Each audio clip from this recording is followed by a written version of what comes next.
पुस्तक वाचूनही काही लक्षात राहत नाही. कारण हे आहे, एका विद्यार्थ्याने मला एकदा विचारलं, सर मी 2 तास अभ्यास करतो पण दुसऱ्या दिवशी काहीच आठवत नाही. आश्चर्याची गोष्ट माहित आहे का, ही समस्या फक्त त्याची नाही, 10 पैकी 8 विद्यार्थ्यांची आहे.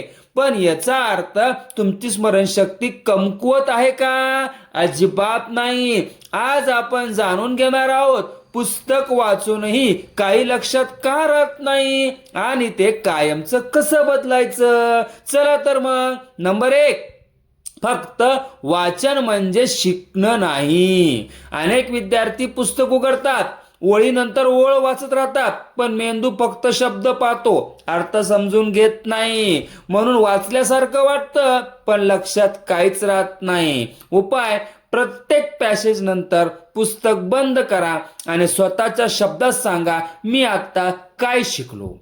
नंबर 2, मेंदूला आठवण्यासाठी वेळ हवा असतो. आज शिकलेलं उद्या पुन्हा पाहिलंच नाही तर मेंदू म्हणतो ही माहिती महत्वाची नाही आणि ती हळूहळू विसरली जाते.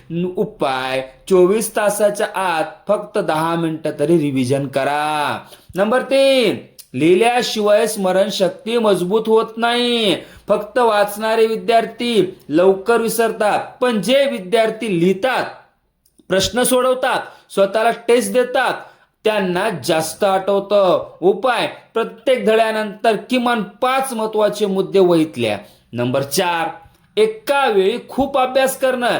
3 ते 4 तास सलग अभ्यास केला की मेंदूला थकवा येतो. थकलेला मेंदू नवीन माहिती साठवत नाही. उपाय, 25 मिनिटं अभ्यास करा, 5 मिनिटं विश्रांती घ्या, पुन्हा 25 मिनिटं अभ्यास करा. नंबर 5, स्वतःला प्रश्न न विचारणं. जर तुम्ही फक्त वाचत असाल तर मेंदू पॅसिव्ह राहतो, पण स्वतःला प्रश्न विचारलात तर मेंदू उत्तर शोधायला लागतो आणि तेच जास्त काळ लक्षात राहतं. उपाय, प्रत्येक धड्यानंतर स्वतःला विचारा, या धड्यातील सर्वात महत्वाचा मुद्दा कोणता. विद्यार्थ्यांनो, लक्षात ठेवण्यासाठी जास्त वेळ अभ्यास करण्याची गरज नाही, योग्य पद्धतीने अभ्यास करण्याची गरज आहे. लक्षात ठेवा, वाचणारा विद्यार्थी माहिती गोळा करतो, पण समजून घेणारा विद्यार्थी ज्ञान तयार करतो. आजपासून अभ्यासाची पद्धत बदला, यश आपोआप तुमच्या दिशेने येईल. तुम्हाला सर्वात जास्त काय विसरायला होतं? नंबर 1, सूत्रे. नंबर 2, व्याख्या. नंबर 3, उत्तरे. नंबर 4, गणिताचे प्रश्न. नंबर 5, पूर्ण धडा.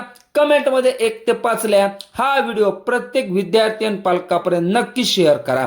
अशाच अभ्यास टिप्स आणि परीक्षेच्या मार्गदर्शनासाठी सक्सेस फाउंडेशन अकॅडमीला सबस्क्राईब करा. धन्यवाद.